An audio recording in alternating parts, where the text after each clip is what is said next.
Hi! அன்பான இதயங்களுக்கு என்னோட கனிவான வணக்கங்கள். பிரபஞ்ச மொழி யூடியூப் சேனலுக்கு உங்களை அன்புடன் வரவேற்கிறேன். இன்னைக்கு நாம உங்களுக்கு என்ன குட் நியூஸ் கிடைக்க போகுது அப்படின்னு தான் இன்றைக்கி நம்ம பார்க்க போகிறோம். அதாவது யூனிவர்ஸ்லேருந்து யூனிவர்ஸ் உங்களுக்கு ஆசீர்வதிச்சு என்ன கிஃப்ட்ஸ் கொடுக்குறாங்க அப்படிங்கிறது தான், என்ன நல்ல செய்தி கொடுக்குறாங்க அப்படிங்கிறது தான் நம்ம இன்றைக்கி பார்க்க போகிறோம். ஸோ நான் கார்ட்ஸ் எல்லாம் ஏற்கனவே எடுத்து வச்சுட்டேன். ஸோ இதில் இருந்து தான் நம்ம இன்றைக்கி ரீடிங் பார்க்க போகிறோம். ஸோ மற்றது உங்களுக்கு பர்சனல் ரீடிங் வேணும் அப்படின்னா நான் என்னோடய இன்ஸ்டாகிராம் லிங்க்கை பேஜ் நேமை மேலே கொடுத்துருக்கேன். ஓகே, நேம் கீழே லிங்க்கையும் டிஸ்கிரிப்ஷனில் கொடுத்து வைக்கிறேன். ஸோ உங்களுக்கு வேணும் அப்படின்னா, பர்சனல் ரீடிங் வேணும் எடுத்துக்கொள்ளணும் அப்படின்னா நீங்கள் தாராளமாக எனக்கு டிஎம் பண்ணி, இன்ஸ்டாகிராமுக்கு டிஎம் பண்ணி பெற்றுக்கொள்ளலாம். ஸோ நம்ம யூடியூப் சேனல் இருக்க எல்லா வீடியோவுமே டைம்லெஸ் தான். நீங்கள் எப்போ எந்த பொழுது வீடியோ பார்க்குறீங்களோ அப்போ அந்த பொழுது உங்களுக்கு பொருந்தக்கூடிய வகையில் இருக்கும். வாங்க ரீடிங்குள்ளே போயிடலாம். ஸோ நாம் பார்த்துடலாம் யூனிவர்ஸ் உங்களுக்கு ஆசீர்வாதம் பண்ணி என்ன கிஃப்ட்ஸ் தரப்போகிறாங்க அப்படின்னு சொல்லி. ஸோ இதில் என்ன சொல்லியிருக்காங்க அப்படின்னா, நீங்கள் ஒரு சில விஷயத்த எல்லார்கிட்டையுமே ஷேர் பண்ணக்கூடாது. அது உங்களுக்கு ஆபத்து விளைவிக்கிறதா இருக்கக்கூடும். அதனால் உங்களுக்கு உங்களோட சம்மந்தப்பட்ட விஷயம் அப்படின்னா அது உங்களுடைய பத்திரமா வச்சுக்கோங்க. ஏன்னா உங்கள் ஃப்ரெண்ட்ஸு, உங்களை சுற்றி இருக்கவங்க எல்லோரும் அப்படி தான் இருக்காங்க. ஏன்னா அவங்களோட பர்சனல் விஷயத்த யாருமே உங்ககிட்ட சொல்ல போகிறது கிடையாதுல்ல. ஸோ அதே போல் நீங்களும் இருங்க. உங்கள் ஃப்ரெண்ட்ஸை பார்த்து நீங்களும் கற்றுக்கோங்க. அவங்க எப்படி ரகசியத்தெல்லாம் தன்னுக்குள்ளே வச்சுட்டு இருக்காங்களோ, அதாவது பர்சனல் விஷயத்தை எப்படி பர்சனலாகவே மெயின்டைன் பண்ணுறாங்களோ, ஸோ அதே போல் நீங்களும் அப்படியே இருங்க. எல்லா விஷயத்தையும் எல்லாருக்கிட்டையும் எந்நேரமும் சொல்லணும் அப்படின்னு அவசியம் கிடையாதுல்ல. ஸோ நீங்கள் ஓவராக பேசுவீங்க, எல்லாருக்கும் உண்மையாக இருக்கிறேன் அப்படின்னு சொல்லி எல்லாருக்கிட்டமே நான் ட்ரூவாக இருக்கேன் அப்படின்னு எல்லாத்தையுமே சொல்கிறது, அந்த பழக்கம் உங்ககிட்ட இருக்குது அப்படின்னா தயவு செஞ்சு அதை மாற்றிக்கோங்க. ஏன்னா எல்லா நேரமும் எல்லோரும் நல்லவங்களாக இருக்க மாட்டாங்கல்ல. ஸோ நீங்கள் நினைக்கிற அளவுக்கு நல்லவங்களாக இருக்கிறதுக்கு வாய்ப்பாக கிடையாதுல்ல. ஸோ அதனால் உங்களோட தனிப்பட்ட விஷயத்த நீங்கள் தனித்துவமாக வச்சுக்கொள்ளுங்க. ஸோ அதுக்கப்புறம் உங்களுக்கு சில விஷயம் நீங்கள் புரிஞ்சுக்கணும், ஒரு விஷயத்தை பற்றி தெரிஞ்சுக்கணும் அப்படின்னா நீங்கள் எல்லாத்துக்கூடயும் எந்நேரமும் ஒற்றுமையாக இருக்கிறனால உங்களுக்கு அந்த விஷயம்லாம் தெரியாமல் போகும் இல்லையா. அதனால யூனிவர்ஸ் என்ன சொல்கிறாங்கன்னா, நீங்கள் உங்களை கொஞ்சம் தனிமைப்படுத்திக்கோங்க. எல்லாத்துலேருந்து கொஞ்சம் தனிமைப்படுத்திக்கோங்க. போதும் எல்லாருக்கூடையும் கதைச்சு அந்த பிரச்சனை ஒன்று க்ரியேட் பண்ணி அதில் தேவையில்லாமல் நீங்கள் சிக்கப்பட்டு அப்படி இருக்கவங்க கூட இருக்காங்க இந்த கான்செப்ட் பார்க்கும்போது. என்னை பார்த்துட்ருக்கவங்க சம்மந்தமே இல்லாத பிரச்சனையில் போய் இருக்கிறதுக்கான வாய்ப்பு இருக்குது. ஸோ அப்படி இருக்கவங்க நீங்கள் எல்லாத்தையும் விட்டுட்டு கொஞ்சம் உங்களை தனிமைப்படுத்திக்கோங்க. ஏன்னா தனிமையில் தான் நீங்கள் உங்களையே உணர முடியும். ஸோ நீங்கள் ஏதாவது ஒரு பிரச்சனையாக பேஸ் பண்ண முடியாமல் கஷ்டப்பட்டுருக்கீங்க அப்படின்னா நீங்கள் அந்த பிரச்சனையிலேருந்து கொஞ்சம் ஒதுங்கி அதை பாருங்கள். அப்போது அதில் என்ன தீர்மானம் இருக்கிறது அப்படிங்கிறது உங்களுக்கு ஈஸியாக புரிஞ்சிடும். அது தொழில் ரீதியாகவும் சரி, உங்கள் காதல் ரீதியாகவும் சரி, உங்கள் வாழ்க்கை ரீதியாகவும் சரி. ஏதாவது முடிவு பண்ணணும் அப்படின்னா முதல்ல அந்த பிரச்சனையிலேருந்து தள்ளி அதுக்கப்புறம் அதை பாருங்கள். அது உங்களுக்கு எப்படி தெரியுது அப்படின்னு. ஏன்னா பக்கத்தில் பிடிச்சிட்ருக்கிறது கூட உங்களுக்கு சில விஷயம் ரொம்ப பெருசாக உங்களை கஷ்டப்படுத்துகிற மாதிரி இருக்கலாம். ஆனால் நீங்கள் அதை கொஞ்சம் தள்ளி பார்த்தீங்க அப்படின்னா அது ஒன்றுமே இருக்காது, சும்மா சாதாரண விஷயமா இருக்கும். ஸோ அதை தான் அந்த கார்டில் சொல்லியிருக்காங்க. ஸோ இதில் என்ன சொல்லியிருக்காங்க அப்படின்னு பார்த்துடலாம். ஸோ இந்த கார்டில் என்ன சொல்லியிருக்காங்க அப்படின்னா, நீங்கள் மற்றவங்களை விடவும் ரொம்பவுமே தனித்துவமானவர், ரொம்ப தன்மை கொண்டவர். அதாவது ஒருத்தங்க கஷ்டமாக இருக்காங்க அப்படின்னா அவங்கள டக்குன்னு கவலையிலேருந்து சிரிக்க வைக்கக்கூடிய நபராக கூட இருப்பீங்க. ஏன்னா உங்களுக்குன்னு பொருந்தக்கூடிய வகையில் தனித்துவமான பண்புகள் நிறையா இருக்குது உங்ககிட்ட. ஸோ நீங்கள் இப்போ இருக்கிற நிலமையில அதெல்லாம் மறந்துட்டு ஏதோ ஒரு கவலைக்குள்ளே இருக்கீங்க. யூனிவர்ஸ் என்ன சொல்கிறாங்க அப்படின்னா, நீ கவலையை விட்டு, நீ கவலைப்படாத, முதல்ல இந்த கவலையிலேருந்து நீ வெளியே வந்துடு. நீ இதுக்கு முன்னாடி எப்படி எல்லாருக்கூடையும் சிரித்து அன்பாக கதிச்சுட்டு நீயும் ஹாப்பியாக இருந்து உன்னை சுற்றி இருக்கவங்களையும் அப்படியே சந்தோஷமாக வச்சுருந்தியோ அதையும் போல் நீ ஆகு. உன்னாலாம் ஆக முடியும். ஏன்னா நீங்கள் ரொம்பவே தனித்துவமான ஆற்றல் கொண்டவர் இல்லையா, பிரகாசமான ஆற்றல் கொண்டவர். அது உங்களுக்கே தெரியும்ல.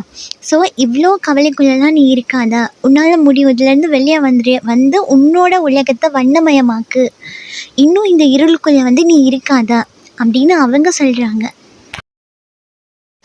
ஸோ நீங்கள் மற்ற எல்லாரை விடையும் நீங்கள் ஒரு தனித்துவம் கொண்டவர் அப்படின்னு நான் சொன்னேன் இல்லையா. ஏன்னா இது நீங்கள் மற்றவங்க கஷ்டப்படும் போதெல்லாம் நீங்கள் போய் ஹெல்ப் பண்ணிப்பீங்க.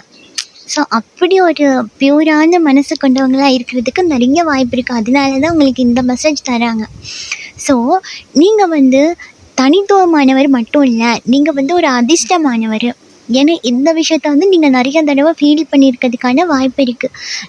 எவ்வளோ அதிர்ஷ்டம் இருக்கா அப்படின்னு உங்களை சுற்றி இருக்கவங்க உங்ககிட்ட கேட்டிருப்பாங்க. நீ ஒரு ஒரு தனித்துவமானவர், உன்னால் இதெல்லாம் பண்ண முடிஞ்சா, இந்த gift உனக்கு கிடச்சிச்சா அப்படின்னு ஆச்சரியப்பட்டு கேட்குற அளவுக்கு தனித்துவம் கொண்டவர். ஓகேயா?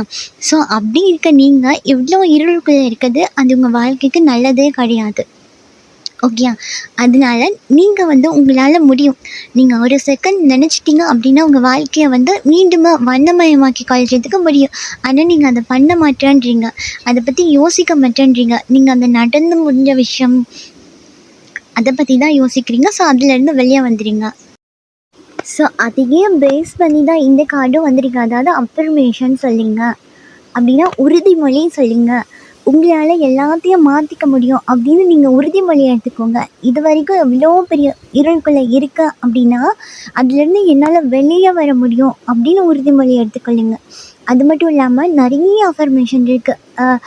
டேவை வந்து பிரைட் ஆக்குறதுக்கு, இந்த டே வந்து நல்லா போகிறதுக்கு, நீங்கள் நினச்ச மாதிரி அமைகிறதுக்கு, இந்த டே ஃபுல்லாக ஹாப்பியாக இருக்கிறதுக்கு அப்படின்னு நிறைய அஃபர்மேஷன் இருக்குது. ஸோ உங்களுக்கு வேணும் அப்படின்னா எனக்கு கமெண்ட்டில் சொல்லி விடுங்க. நான் வந்து அந்த ஒரு வீடியோவில் வந்து சொல்கிறேன் என்னென்ன எப்படி எப்படி யூஸ் பண்ணணும் அப்படின்னு. ஸோ யூனிவர்ஸ் கிட்ட நீங்கள் எப்படி கேட்கணும் அப்படிங்கிற மொழி தான் இந்த அஃபர்மேஷன் அப்படின்னு கூட சொல்லலாம். ஸோ அதை எப்படி கேட்கணும் அப்படிங்கிறத இப்போ சொல்கிறேன். அதாவது நான் உங்ககிட்ட எதுவுமே கேட்கல, ஆனால் எனக்கு இந்த மாதிரி தேவை இருக்குது அப்படின்னு நீங்கள் அவங்கக்கிட்ட சொல்லலாம். ஸோ என்னோடய ஆசையும் என்னோடய தேவையும் நீங்கள் பூர்த்தி பண்ணி வைங்க. நான் ரொம்ப மென்மையானவராகவும் தைரியமானவராகவும் இருப்பேன். முடிஞ்ச விஷயத்த நினச்சி நான் கவலைப்பட மாட்டேன். என்ன நடந்தாலும் ஃபேஸ் பண்ணுவேன் அப்படிங்கிற தைரியத்தோடு நான் இருப்பேன். ஆனால் எனக்கு இதை நடத்தி கொடுங்க அப்படின்னு கேட்கலாம். ஸோ நான் எப்போவுமே ஸ்ட்ராங்காக இருப்பேன். யாருக்காகவும் எதிர்பார்த்து நிற்க மாட்டேன். அதே போல் நான் யாருக்காகவும் பயப்பட மாட்டேன். ஸோ நான் வந்து என்னையே நான் மதிக்கிறேன், என் உணர்வுகளை நான் மதிக்கிறேன், எனக்கு நானே மதிப்பு கொடுத்துக்கிறேன், மற்றவங்களாலேயும் நான் மதிக்கப்படுறேன் அப்படிங்கிறத நீங்கள் என்னைக்கு ஸ்ட்ராங்காக நம்பி கேட்குறீங்களோ, அதாவது இந்த மொழி தான் யூனிவர்ஸ்கிட்ட நீங்கள் ஏதாவது ஒரு விஷயம் கேட்குற மொழி. அவங்கக்கிட்ட ஏதாவது தேவை இருக்குது அப்படின்னா இந்த அஃபர்மேஷனை மட்டும் சொல்லிக்கொண்டே வாங்க. உங்கள் லைஃப் வந்து ஒரு சேஞ்ச் ஆகிடும். நீங்கள் எதிர்பார்க்காத அளவுக்கு ஒரு சேஞ்ச் எடுத்துகிட்டு வரும். ஏன்னா இதுதான் அவங்களோட மொழி. நீங்கள் இப்படி பேசினா தான் அவங்களுக்கு கேட்கும். நீங்கள் நியூ பிகினிங்காக வெயிட் பண்ணுறீங்க அப்படிங்கிறதையும் அவங்களால புரிஞ்சுக்க முடியும். உங்கள் தேவைகளையும் நிறைவு பண்ண முடியும். ஓகேயா? ஸோ இந்த காலத்தில் என்ன வந்திருக்குன்னா, நீங்கள் வந்து உண்மையாக இருங்க. முதல்ல உங்களுக்கு உண்மையாக இருங்க, அதுக்கப்புறம் அடுத்தவங்களுக்கு உண்மையாக இருக்கலாம். ஸோ உங்கள் தேவை என்னவோ அதை பார்த்து முதல்ல பூர்த்தி பண்ணிக்கோங்க. ஏன்னா உங்கள் மனசுக்கு தெரியும்ல, நீங்கள் எதுக்காகவும் யாருக்காகவும் கஷ்டப்படுத்தணும் அப்படின்னு எந்த விஷயத்தையுமே பண்ணுற நபராக நீங்கள் இந்த வீடியோ பார்க்குற நபர் இருக்கிறதுக்கான வாய்ப்பே கிடையாது. ஓகேயா? ஏன்னா உங்களுக்கு தெரியும் நீங்கள் செய்கிறது வந்து சரி அப்படின்ட்டு. ஸோ மற்றவங்க ஏதோ ஒரு விஷயம் சொல்கிறாங்க அப்படிங்கிறதுக்காக, அவங்கள நியாயப்படுத்திக்கிறதுக்கு சொல்கிறாங்க அப்படிங்கிறதுக்காக நீ உன்னையே தாழ்த்தி கொள்ளாத அப்படின்னு இவங்க சொல்கிறாங்க. அதாவது மாயைகளுக்கு வந்து நீ முக்கியத்துவமாக கொடுக்காத. ஸோ உங்களை வந்து நீங்கள் நம்பினால் போதும். அதாவது இன்னொருத்தர்கிட்ட போய்ட்டு நீங்கள் உங்களை ப்ரூவ் பண்ண தேவையில்லை அப்படின்னு சொல்கிறாங்க. ஏன்னா நீங்கள் மனசில் இப்போ நினச்சிட்ருப்பீங்களா இருக்கும், யாருக்காவது ஒரு விஷயத்த போய் புரிய வைக்கணும். அதாவது விட்டுட்டு போன ஒரு நபருக்காக, உங்களை ஏமாற்றிட்டு போன நபருக்காக இதை புரிய வைக்கணும், அவங்கள கூட்டிகிட்டு வரணும் அப்படின்னு நீங்கள் வெயிட் பண்ணிகிட்ருக்கீங்க. அப்படின்னா இவங்க என்ன சொல்கிறாங்கன்னா, நீ போய் ப்ரூவ் பண்ணவே தேவையில்லை. ஏன்னா நீ உண்மையாக தான் இருக்க. நீ உண்ட லைஃப்பை பாரு.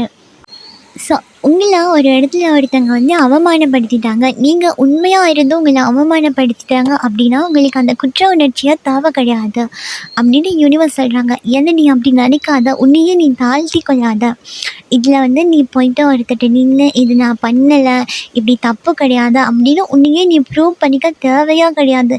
நீங்கள் வந்து உங்களுக்கு உண்மையாக இருந்தால் போதும். ஏன்னா கடவுளுக்கு தெரியும்ல, யூனிவர்ஸ்க்கு யார் அப்படின்னு. ஸோ யாருக்கு எந்த பொழுது எந்த கர்மா கிடைக்கணும் அப்படிங்கிறதும் அவங்களுக்கு தெரியும். ஸோ தப்பு பண்ணவங்களுக்கு கிடைக்க தான் போகுது, தண்டனை கிடைக்கும். ஓகேயா? ஸோ அதை அப்படியே விட்டுறது நல்லது. அதை பிடிச்சிட்டு நீங்களும் கவலைப்படுறது அவ்வளோ நல்லதுக்கு இல்லை லைஃப்க்கு, இல்லையா? ஸோ அதை அப்படியே விட்டுருங்க. இந்த கார்டில் என்ன வந்திருக்கு அப்படின்றத பார்த்துடலாம். ஸோ எஸ் அப்படின்னு வந்திருக்கு. அதாவது நீங்கள் இந்த வீடியோ பார்க்கும்போது உங்கள் மனசில் ஏதாவது ஒரு தாட் வந்துருக்கும் இல்லையா? இப்போ நான் கதைச்சிருக்கும்போது ஸோ நீங்கள் அப்படி ஏதாவது ஒரு விஷயத்த இது சரியாக இருக்குமா அப்படின்னு நீங்கள் கேட்டிங்கன்னா எஸ், அதுக்கு ஆன்சர் வந்து எஸ். உங்கள் மனசில் ஏதாவது ஒரு கேள்வி இருந்துச்சு அப்படின்னாலும் அதுக்கு ஆன்சர் எஸ். ஓகே. எந்த விஷயம் நீங்கள் உங்கள் லைஃப்பில் வந்து முடிஞ்சிச்சு அப்படின்னு நீங்கள் நினச்சிட்டு இருந்தீங்களோ அந்த விஷயம் திடீர்னு ஒரு உருமாற்றம் அடைகிறதுக்கான வாய்ப்பு இருக்குது. ஓகே. நீங்கள் இது வந்து நடக்கவே நடக்காது, இது நோ அப்படின்னு நினச்சிருப்பீங்க. இல்லை, ஏன்னா இந்த விஷயத்துக்காக நீங்கள் காத்துட்டு இருந்திருக்கீங்கல்ல ரொம்ப நாளாக. ஸோ அதனால யூனிவர்ஸ் வந்து எஸ்ன்னு தான் சொல்கிறாங்க. அந்த விஷயம் நடக்க போகுது, நீ ஆசைப்பட்டு காத்துட்டு இருந்தது. அது வேலையாக கூட இருக்கலாம், காதலாக கூட இருக்கலாம். ஓகே. இங்கே ஒரு சிலருக்கு வந்து மனசுக்கு பிடிச்ச மாதிரி திருமணம் ஆகுறதுக்கு யாரையாவது எதிர்பார்த்துட்ருக்கீங்க. இது உங்களுக்கான திருமண வாழ்க்கை வந்து இடையிலேயே ஸ்டப் ஆகி போச்சு அப்படின்னா கூட உங்களுக்கான ஒரு புதிய வாழ்க்கை வந்து வருது. நீங்கள் ரொம்ப நாளாக எதிர்பார்த்துட்டு இருந்தீங்கல்ல, இவங்க லைஃப் பார்ட்னரை வந்து நல்லா இருக்கும் அப்படின்னு சொல்லி. ஸோ அதில் கூட நீங்கள் எதிர்பார்த்தே இருக்காத மாதிரி திடீர்னு ஒரு மாற்றம் நடந்து அவங்க உங்ககிட்ட வந்து கதைக்கிறதுக்கான நிறைய வாய்ப்பு இருக்குது. ஸோ மற்றது நீங்கள் ஏதாவது ஒரு புதுசாக ஒரு தொழில் தொடங்குறீங்க, இல்லை புதுசாக ஏதோ ஒரு விஷயம் தொடங்குறீங்க அப்படின்னா எஸ், இதுதான் சரியான டைம். ஸோ நீங்கள் இப்போ இந்த இந்த பொழுது வந்து இந்த வேலையை தொடங்குனீங்க அப்படின்னா கண்டிப்பாக அதில் ஒரு சக்ஸஸ் வந்து எடுத்துகிட்டு வரலாம். ஏன்னா எல்லா விதமான நன்மையும் உங்களுக்கு கொடுக்குறதுக்கு அவங்க ரெடியாக இருக்காங்க. நீங்கள் இப்போ போய்ட்டு ஏஞ்சல் கிட்ட என்ன கேட்டாலும் எஸ், ஓகே அப்படின்னு தான் சொல்ல போகிறாங்க. அது பல நாள் எதிர்பார்ப்பாக இருந்தால் கூட கண்டிப்பாக அது நடக்கிறதுக்கான வாய்ப்பு இருக்குது. ஸோ அதையே போல் ஒரு சில விஷயம் வந்து உங்களை ரொம்பவே கஷ்டப்படுத்திகிட்ருக்கு அப்படின்னாலும் சரி, அது முடிவுக்கு வர்றதுக்காக நிறைய வாய்ப்பு இருக்குது. ஓகே. நீங்கள் அதெல்லாம் ரொம்ப போட்டு குழம்பி கொள்ளாதீங்க. ஏதாவது கஷ்டப்படுத்துது அப்படின்னா. ஸோ அடுத்த கார்டில் என்ன வந்திருக்குன்னு பார்க்கலாம். ட்ரஸ்ட். ஸோ ஒரு சில விஷயம் நீங்கள் பண்ணும்போது உங்களுக்கு அந்த கொஞ்சம் நம்பிக்கை வேணும். ஏன்னா அந்த நம்பிக்கை முழுசாக கிடைக்குதா அப்படின்னு கேட்டால் இல்லை. ஸோ அதை பார்த்துக்கோங்க. எந்த விஷயத்தில் உங்களுக்கு நம்பிக்கை கம்மியாக இருக்கோ, நீங்கள் ஏதாவது ஒரு வேலை செய்கிறீங்க அப்படின்னா கூட உங்கள் நம்பிக்கையை வந்து மூலாதாரமாக இடுங்க. அப்போ அதில் பலன் வந்து ரொம்ப அதிகமாகவே உங்களுக்கு கிடைக்கும். ஸோ இங்கே பார்த்துட்ருக்க ஒரு சில நபருக்கு இது எல்லாருக்கும் கிடையாது. நீங்கள் உங்கள் ஃபேமிலியை விட்டு பிரிஞ்சிருக்கீங்க அப்படின்னாலும், இல்லை உங்கள் பார்ட்னர் வந்து நீங்கள் சந்தேகப்பட்டு பிரிஞ்சிட்டீங்க அப்படின்னா கூட இல்லை, நீங்கள் நினைக்கிற அளவுக்கு உங்கள் பார்ட்னரோ உங்கள் குடும்பமோ கிடையாது. அவங்க யாருமே உங்களை ஒதுக்கி வைக்கலாம் கிடையாது. ஓகேயா? ஸோ அதனால் நீங்கள் வந்து உங்கள் குடும்பத்தை நம்பணும். நிறைய அன்பு செலுத்துங்க உங்கள் குடும்பத்துக்கு. நீங்கள் அப்படியே அன்பு செலுத்தும்போது உங்களுக்குள்ளே உங்கள் உறவுக்குள்ளே விழுந்திருக்க அந்த விரிசல் இருக்குல்ல, அதெல்லாம் சரியாகிறதுக்கு நிறைய வாய்ப்பு இருக்குது. ஏன்னா இந்த நேரம் தான் சரி அப்படின்றாங்க. அதாவது உங்கள் உறவுக்குள்ளே இருக்க விரிசல்லாம் சரிப்படுத்துறதுக்கு இது சரியான டைம் அப்படின்னு யூனிவர்ஸ் சொல்கிறாங்க. ஸோ அதனால நீங்கள் கொஞ்சம் விட்டு கொடுத்துட்டு போங்க. நீங்கள் உங்களால் தான் உங்கள் குடும்பத்துக்குள்ளே ஏதாவது ஒரு விரிசல் விழுந்திருக்கு அப்படின்னா அதை சீரமைக்கிறதுக்கான சரியான தக்க தருணம் இதுதான். அதாவது இது லவ் ரிலேஷன்ஷிப்பாக இருந்தால் கூட அப்படின்னா இதை சீரமைச்சிக்கிறதுக்கான சரியான டைம் இது. ஓகே. இப்போ நீங்கள் ஏதாவது ஸ்டெப் எடுத்தீங்க அப்படின்னா ஒர்க் அவுட் ஆகுறதுக்கு நிறைய சான்சஸ் இருக்குது. உங்கள் காதலில் வந்து மீண்டும் ஒரு இணக்கம் ஏற்படுறதுக்கான வாய்ப்பு ரொம்ப அதிகமாகவே இருக்குது. மற்றது குடும்பம் சார்ந்து என் குடும்பத்தோடு இப்போ பிரச்சனை போயின்ட்டுருக்கு, நான் குடும்பத்துக்கு கூட சரியாக கதைக்கிறதில்ல அப்படின்னா அதெல்லாம் கொஞ்சம் தள்ளி வச்சுட்டு உங்கள் குடும்பத்தோட ஒரு இணக்கமாக இருங்க. குடும்பத்தோட அன்பு செலுத்துங்க. அப்போது தான் நீங்கள் வேறு இடத்துல இருந்து அன்பெல்லாம் ஆசைப்படுறீங்க, எதிர்பார்த்துட்ருக்கீங்க ஒரு அன்புக்காக. அப்படிங்கும்போது முதல்ல உங்களை சுற்றி இருக்க நபர் சந்தோஷமாக இருந்தால் தான் அந்த அன்பு உங்களுக்கு கிடைக்கும் இல்லையா? ஸோ அதை கவனத்தில் வச்சுக்கோங்க. மற்றது ஸோ கெட் மோர் இன்ஃபர்மேஷன் அப்படின்னு வந்திருக்கு. அதாவது உங்களுக்கு இன்னும் மேலதிகமான தகவல் வந்து தேவை.